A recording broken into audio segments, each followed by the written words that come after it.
एक समय की बात है, एक गांव में एक भूतिया घर था। गांव वाले डर से उस घर के आसपास नहीं जाता था। गांव वालों का मानना था कि उस घर में एक जादूगर लड़की की आत्मा रहती है। एक दिन गांव के कुछ साहसी बच्चे उस भूतिया घर में जाने का और उस घर में घूमने का फैसला किया। बच्चे जब घर के सामने गए तो देखा सिर्फ खिड़की खुली हुई है और वे सभी उसी खिड़की से अनादर चले गए। अंधेरे में घर के अंदर घूम ही रहे थे कि अचानक से खिड़की बंद हो गई। यह देखकर सारे बच्चे डर गए।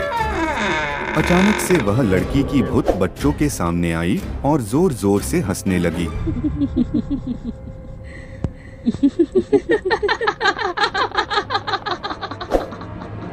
और कहा कि अब तुम सब मेरी बंदी हो, मैं किसी को जिंदा नहीं छोड़ूंगी।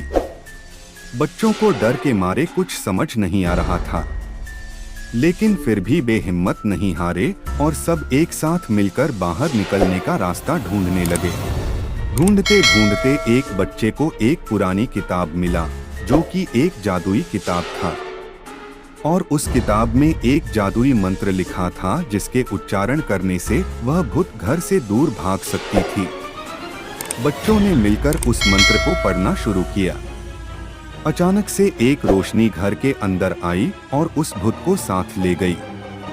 भूत के घर से बाहर जाते ही घर के सारे दरवाजे और खिड़कियां अपने आप खुल गई और बच्चे दौड़कर बाहर निकल आए। उस दिन से वह घर भूत से आजाद हो गया।